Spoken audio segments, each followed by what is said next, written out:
আপনাদের প্রতি বিনীত অনুরোধ, কুমিল্লা, লাকসাম, মনোহরগঞ্জ এবং নোয়াখালী, কবিরহাট, তারপরে গিয়ে সেনবাগ, এই সমস্ত অঞ্চলের মধ্যে এই সমস্ত অঞ্চলে পর্যাপ্ত পরিমাণ ত্রাণ যাচ্ছে না।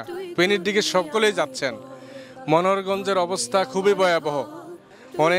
অনেকে পানিবন্দী ঘরের মধ্যে আবদ্ধ আছেন, আবার অনেকে আশ্রয় কেন্দ্রে আছেন। আপনারা যার সাধ্য মোতাবেক আমরা সকলে মানবতার কল্যাণে এগিয়ে আসি।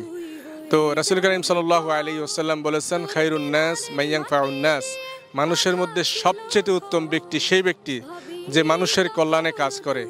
আসুন আমরা সকলে দল মত নির্বিশেষে আমরা বাংলাদেশে একই পরিবারভুক্ত হয়ে যাই।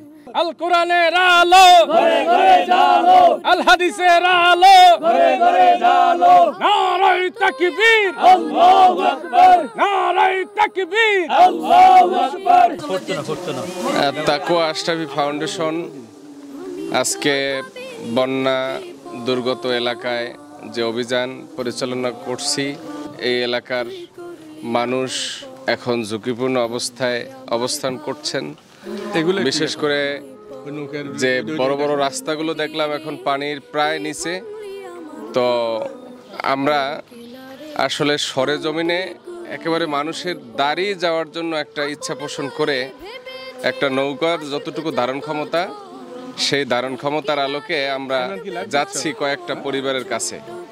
আমরা সরাসরি তাদের কাছ থেকে খোঁজখবর নিতে চাচ্ছিলাম যে তারা কি হালতে আছে। আমি একটু খোঁজখবর নিলে আরও আমাদের সামর্থ্য অনুযায়ী যতটুকু সাধ্য তাদেরকে সহযোগিতা করার। তবে আমি অনেক আনন্দিত এ কারণে যে আলহামদুলিল্লাহ বাংলাদেশ অতীতের তুলনায় বর্তমানে মানুষের বালা মুসিবতের সময় প্রত্যেকটা সংগঠন, প্রত্যেকটা সংস্থা, প্রত্যেকটি রাজনৈতিক দল যেভাবে দাঁড়িয়েছে সেই হিসাবে আমরা অন্তর থেকে তৃপ্তি পাই। আসেন আমরা সবাই মিলে এরকম মানুষের পাশে দাঁড়ানোর চেষ্টা করি। যার যতটুকু সাধ্য আছে, সামর্থ্য আছে, সেই আলোকে আমরা ততটুকু করি। আল্লাহ পাক আমাদের উপরে রহমত নাজিল করবেন ইনশাআল্লাহ।